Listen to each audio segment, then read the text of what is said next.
diggity, chicken cacciatore coming up. So over here I've got some portobello mushrooms, a buttload of garlic, onion, and then I'll be adding celery here. And the reason I didn't cook the chicken off in the same pot and then do this. Alright, this is lame. I just went to put the video together and saw that the whole first one just like stopped recording at some point, and that might have been the most important, so it cut off. In fact, I guess I'll insert this there. But yeah, so I guess it cut off when I was explaining why I was not frying the chicken off in the same pan and then adding everything else. And I guess you could probably see by now, because that's a 4-gallon pot with 18 pieces of chicken. That was a process. And it was all thighs, by the way. So yeah, I just started off with a buttload of garlic, onion, portobello mushrooms, and a bunch of celery.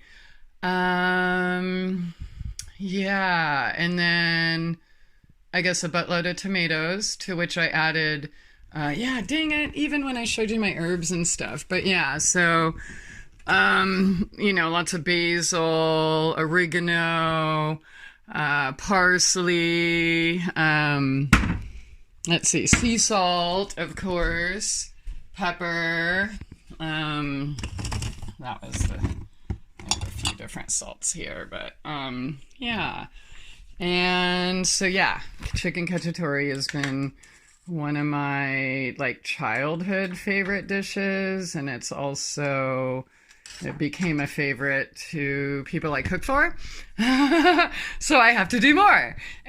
Alright, so got the tomatoes in there, parsley, oregano, basil, buttloads if you can't tell, a couple bay leaves, sea salt, a little bit of pepper, celery seed, and then we'll see what's up. I'm keeping the lid on to kind of, you know, it's all thighs, and we want to get that joint cooked, although it doesn't have to be cooked all the way, because it's going to simmer in here for quite a while. Alright, so got the first batch of chicken in there, frying off the rest, and oh my god, if I could express to you the aroma right now, holy crap, chicken cacciatore, baby. And put that over spaghetti, and yeah, yum, gotta try it. Alright, here it is. Okay, so because I didn't cook the chicken in the same pan, I didn't want to lose all that flavor, and plus all the crunchies, you know, or the flour, right? And that helps thicken up the sauce. So I'm working on that right now. All the chicken are in there. It's actually too hard for me to stir with one hand and holding this camera.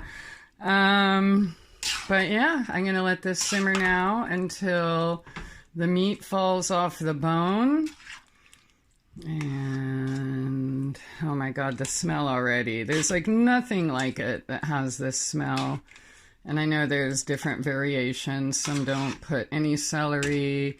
Some only put celery, like garlic and onion, and then some people don't put mushrooms, and some people only put mushrooms. You can put sweet peppers or whatever, but oh man, that's what it looks like. Oh my god, I could taste it through my nose. Dude. Alright, stick a lid on it, and that should be ready to, you know, eat in about an hour or something like that. But yeah, give it a shot. Chicken cacciatore, easy. You know, it's lengthy if you make a batch this big, but it's totally worth it. That's gonna go in the freezer for, yeah, that'll be my last batch for a while.